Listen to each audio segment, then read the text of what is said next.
Welcome back, welcome back. Question: how did the United States get authority over the people? That answer is probably going to shock you. However, at the same time, it's going to give you your power back. So enough yap, let's dive in. So when I asked the question, how did the United States gain authority over the people? This is what it said. The United States derives its authority over the people primarily through the concept of popular sovereignty. We'll look that up later, which means that the government's powers come from the consent of the governed. Now, what does that mean? That means you have a free will choice to be under the United States or not. We all know that the United States is a corporation, correct? And we all know that the Constitution is a trust. It's actually a trust indenture. So, if you're not under your trust, you're going to be under their trust by presumption. Now let's read a little further. But first, what is popular sovereignty? Let's take a look at that and then come back. Here we go. Popular sovereignty, in a nutshell, means the power and authority of the government ultimately come from and are subject to the will of the people. So the people are supposed to be the ones that are in charge. But do we really feel like we're in charge? Or do we feel like they are the authority over us? But again, remember, these are public servants. But let's keep reading. It signifies that citizens are the source of all political legitimacy, and that a government's authority is not legitimate if it disregards their will. Now, how many of you think this is actually true? We know, all of us, we know that this is not the case. Look at police brutality or their misconduct.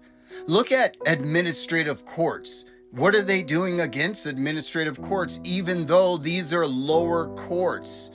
So let's say if you have a court case against the state of California.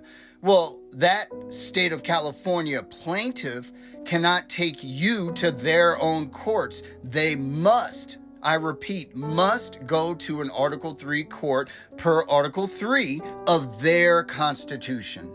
But let's keep reading right above. The people's power.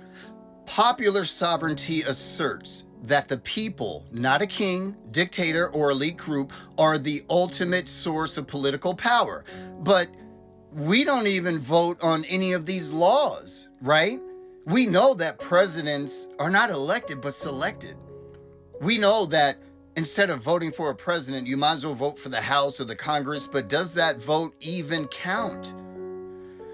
Let's keep going. Government by consent. A government based on popular sovereignty must be established, remember, establish is a commercial term, by the free choice of the people and is expected to serve their interests. Are they serving our interests? No. That's the answer to that. Now let's go back. So here's how this principle or concept of popular sovereignty is realized. Of course, the Constitution. They say it's the supreme law of the land, but you're not a party to it. At least that's what the magistrates of their lower courts say, because you didn't sign it. It has nothing to do with you, and it's only for them, just like statutes are only for government employees. But check this out. Under Bill of Rights, public consent. This is what we're talking about today. Public consent. The government's legitimacy is also based on the public's perception of its authority and their willingness to follow laws and regulations. Their laws, their regulations, their statutes, codes, all of that. We're consenting to be governed. So where is the power? The power is within you, within all of us collectively. But if we don't realize this power, their presumptions stand as law because what we're doing is acquiescence, agreement by our silence. So to wrap it up, the government the United States, the corporate governmental services entity, only has authority over you by your own consent and participation. If you weren't consenting or participating in their schemes, in their adhesion contracts, into their statutory laws that is only really for commercial entities, then guess what? They have no authority over you. When you create your own trust, you are under your own jurisdiction, which is actually secured by their Constitution, Article 1, Section 10. So if you want to learn more about how you can create your own jurisdiction via your trust, send me a message. I have a trust workshop.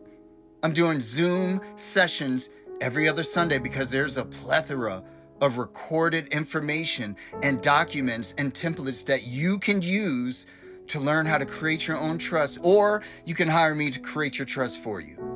But remember, you have the right to contract or not contract, and you have a right to consent or not. So I hope this helped out. And until next time, Sacre Corporis.